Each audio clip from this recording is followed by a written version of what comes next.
Break के बाद आपका स्वागत है। हम चर्चा कर रहे हैं कि आखिर लोकसभा चुनावों की तैयारियों में जुटी राजनीतिक पार्टियां क्या कुछ मुद्दे उठा रही हैं और मुद्दे कितना असर डालने वाले हैं, क्या कुछ समीकरण हैं जो काम आने वाले हैं और क्या ऐसे संभावित समीकरण हैं जो आगे भी बदलते हुए नजर आ सकते हैं। शर्मा साहब हमारे साथ स्टूडियो में मौजूद हैं। शर्मा साहब, जो समीकरणों की चर्चा हमने की थी शुरुआत में, अपनी रिपोर्ट में भी दिखाया था, लगातार ये समीकरण बदले हैं बीते एक डेढ़ वर्ष में, एक डेढ़ साल में। जिस तरीके से देश की सियासत ने ऊपरी स्तर पर समीकरणों को बदला है, निचले स्तर पर समीकरणों को बदला है, वैसा पहले एक्सपेक्ट नहीं किया जा सकता था, उम्मीद नहीं की जा रही थी, लेकिन बदलाव आया। बदलाव का क्रम बीते वक्त में डेढ़ साल के अंदर कायम भी रहा और बदलाव होता रहा। अभी भी बदलाव आ रहा है। अभी जब तक दिल्ली में आम आदमी पार्टी, जिसको एक बड़ा फैक्टर माना जा रहा था कि लोकसभा चुनावों में एक बड़ा असर दिखा सकती है, दिल्ली की सरकार छोड़ने के बाद परिस्थितियां कहीं ना कहीं लगता है कि कुछ न कुछ बदली जरूर है। अब ये फायदेमंद है या नुकसानदायक है ये कहना मुश्किल होगा, लेकिन ये क्या समीकरणों में बदलाव अभी आगे भी देखने को मिलने वाला है? देखिए मिश्रा जी, आपने सही कहा कि लगातार समीकरणों में बदलाव होता रहा है। भाजपा का पहले जो आकलन था, जो राजनीतिक पंडित लोग करते थे कि इतनी सीटें आएंगी वो आएंगी, वो परसेंटेज कुछ डाउन गई है। उसमें आपका कुछ उठाव हुआ था। हाँ। लेकिन जब दिल्ली में त्यागपत्र दिया केजरीवाल जी ने, उसके बाद से जो बुद्धिजीवी वर्ग है, जो कहीं ना कहीं चाहे उनका वर्कर था या नहीं था, आप पार्टी से जुड़ा था या नहीं था, जो आप पार्टी के लिए एक मन में एक फीलिंग रखता था और उनको एक अच्छी नजर से देखता था, वो छवि कहीं ना कहीं उनकी धूमिल होती मुझे नजर आ रही है। कारण पहले जो इनकी छवि है केजरीवाल जी की, वो एक आंदोलनकारी छवि के व्यक्ति रहे हैं कि उन्होंने मुद्दों के साथ में भ्रष्टाचार के लिए और दूसरी बुराइयों के लिए आवाज उठाई, राजनीतिक जो भी बुराइयां थी उनके सबके विरुद्ध आवाज उठाई।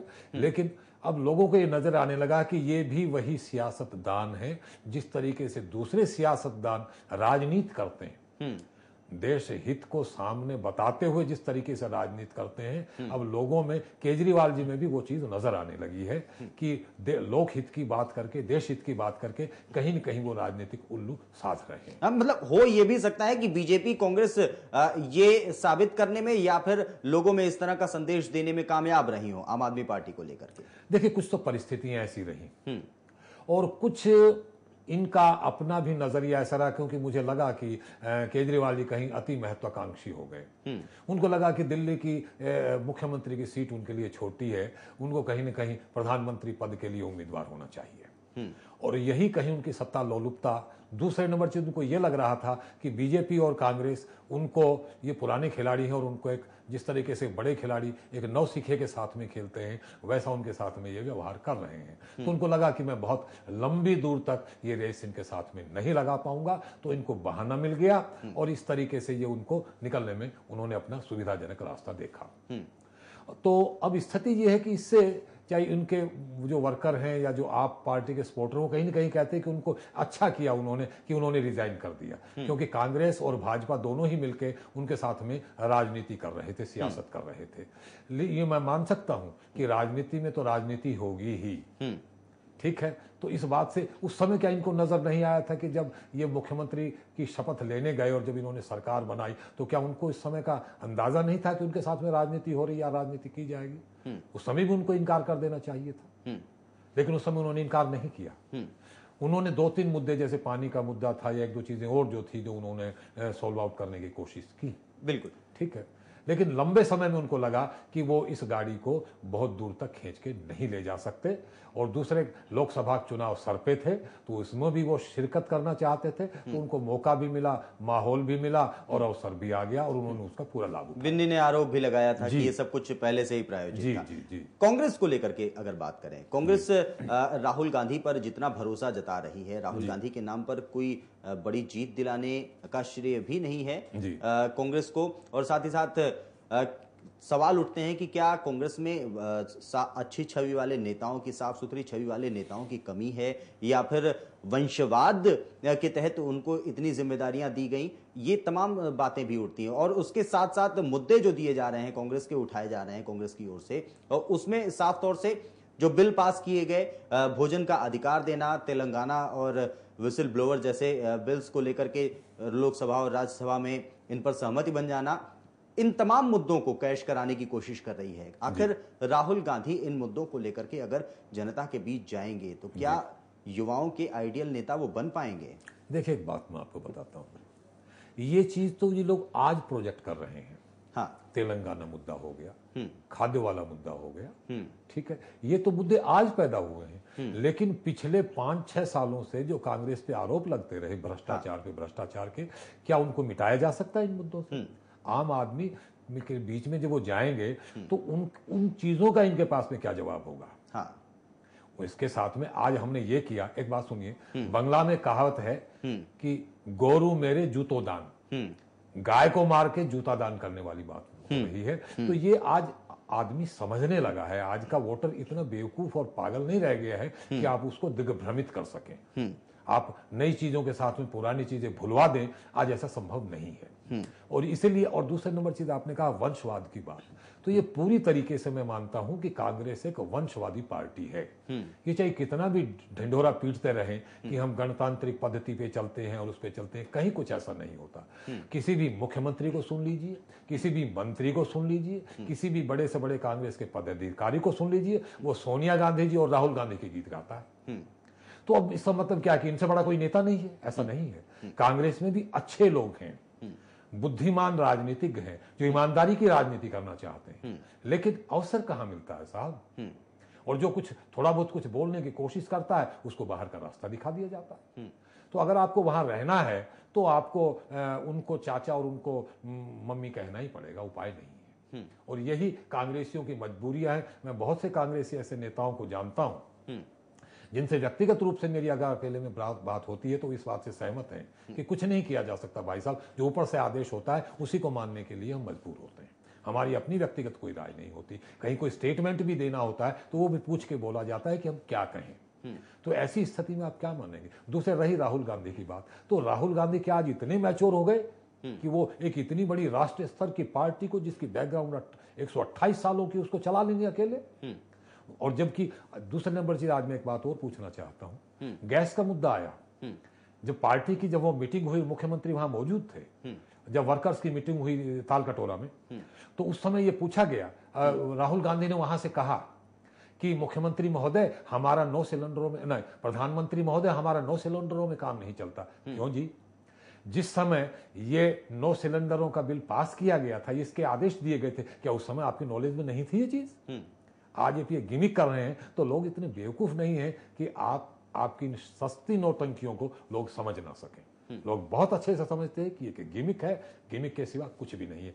ये जरूर है कि वही लोग सत्ता में बने रहेंगे, उन्हीं लोगों के पास में लाभकारी पद रहेंगे जो सोनिया गांधी और राहुल गांधी के चहेते रहेंगे या उनकी जय जयकार करते रहेंगे। बिल्कुल शर्मा साहब, गैस का मुद्दा आपने छेड़ा और गैस का मुद्दा बीते कई दिनों से गर्म भी है। अरविंद केजरीवाल ने गैस का मुद्दा उठाने की कोशिश की जब दिल्ली में उनकी सरकार थी। उस दौरान इस मामले में FIR तक दर्ज की गई और गैस में एक बड़े गड़बड़ झाले की ओर उन्होंने इशारा किया और कहा कि देश में बड़े पैमाने पर गैस को लेकर के आम जनता को से ज्यादा कीमतें वसूल की जा रही हैं। सरकार दाम बढ़ाने की तैयारी में भी है और उनका यह आरोप लगा करके बीजेपी, कांग्रेस और अंबानी को घेरना भरी था कि उसके कुछ ही दिनों बाद पेट्रोलियम मंत्री वीरप्पा मोइली ने साफ तौर से कहा कि 1 अप्रैल से गैस के बढ़ते दामों को रोक पाना उनके वश में नहीं है, उनके नियंत्रण के बाहर है, वो नहीं रोक सकते, सरकार कुछ नहीं कर सकती। इन सब के बीच जाहिर तौर पर आम आदमी पार्टी का उठाया मुद्दा और उसका एक कल्पनाओं में ही सही खतरनाक रूप की महंगी हो जाएगी रसोई गैस, तमाम अन्य चीजें भी महंगी हो जाएंगी, लोगों में गया। क्या कांग्रेस को इस बीच इस बात का डर बिल्कुल नहीं है कि महंगाई बड़ा मुद्दा है इस लोकसभा चुनाव में? देखिए, ऐसा है कि महंगाई एक बड़ा मुद्दा है, भ्रष्टाचार एक बड़ा मुद्दा है, और जो आम आदमी की जरूरत की जो चीजें हैं जैसे रसोई गैस है, ठीक है, ये सब मुद्दे हैं। और यही जो छोटे छोटे मुद्दे होते हैं जिनको पार्टियां मुद्दा नहीं मानती, उनकी हार जीत में वही मुद्दे कारगर और मतलब इफेक्टिव साबित होते हैं। जी। तो अब जहां तक आपने अरविंद केजरीवाल जी के विषय में कहा कि उन्होंने अभी उन पे मुकेश अंबानी पे उंगली उठाई और वीरप्पन उन पे मोइली पे जो उंगली उठाई, देखिए सभी से जवाब भी मांगे जा रहे हैं पार्टियों से। जी जी मांगे जा रहे हैं। तो लिए आज केजरीवाल जी के लिए मैं एक बात कहना चाहता हूं कि देखिए, एक जो आदमी कुछ नहीं होता वो किसी बड़े आदमी पे पत्थर फेंकता है। अभी पिछले दिनों की घटना आपने सुनी होगी कि हरियाणा के मुख्यमंत्री चौधरी भूपेंद्र सिंह हुड्डा पे किसी ने जूता फेंका, किसी ने मतलब हाथ भी उठाने का प्रयास किया, ये सब घटनाएं। तो वो क्या है कि वो एक छोटा सा आदमी थोड़ा सा हाईलाइट हो जाता है। अब मुकेश अंबानी एक बहुत बड़ी तोप हैं, बहुत बड़े व्यवसायी हैं भारतवर्ष के, और कहीं न कहीं वो भारतीय अर्थव्यवस्था को प्रभावित करते हैं। बिल्कुल। और ये आज का विषय नहीं है कि हमारी सरकार या कोई भी सरकार आई हो, कोई भी प्रधानमंत्री मुख्यमंत्री रहे हो, कहीं ना कहीं व्यवसायियों के लिए एक सॉफ्ट कॉर्नर रखना पड़ता है। देखिए, आज कितने लोगों को कोई सरकार नौकरी दे सकती है। कहीं न कहीं जो व्यवसाय हैं, जो उद्योग हैं, उनमें ही तो मैक्सिमम लोग खपते हैं ना। तो कहीं ना कहीं एक सॉफ्ट कॉर्नर तो रखना पड़ता है उसके प्रति, चाहे पॉलिसी में रखना पड़ता हो या कुछ ढील देनी पड़ती हो या कुछ सुविधाएं प्रदान करनी पड़ती हो। तो ये तो चीज चलने वाली है। तो लेकिन अरविंद केजरीवाल जी के एक सबसे बड़ा अच्छा उनका फंडा ये है कि ये न प्रकार खबरों में रहने चाहिए। बिल्कुल शर्मा साहब, ये तमाम परिस्थितियां जरूर हैं, लेकिन इन सब के बीच कहीं ना कहीं देश का वोटर ये जो बदलते समीकरण हैं उसे भी कंफ्यूज कर रहे हैं। शर्मा साहब, बहुत बहुत शुक्रिया हमारे साथ जुड़ने के लिए, कार्यक्रम में अपना वक्त देने के लिए। निश्चित रूप से एक कंफ्यूजन लगातार बरकरार है देश के वोटर में, और ये कंफ्यूजन कहां तक जाती है और क्या मतदाता किसी सही निर्णय पर पहुंच पाता है जो वो दिल से लेना चाहता है, क्योंकि परिस्थितियां उसके सामने क्लियर नहीं है। बीजेपी जाहिर तौर से मोदी के जरिए सुनहरे सपने दिखाने की कोशिश कर रही है।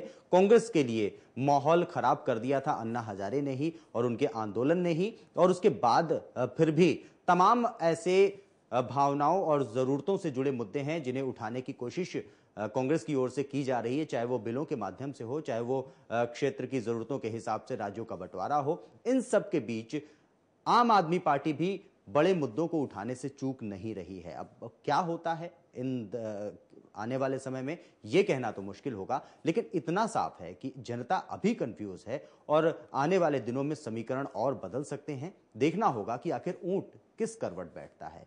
खबर विशेष में आज इतना ही। दीजिए इजाजत, नमस्कार।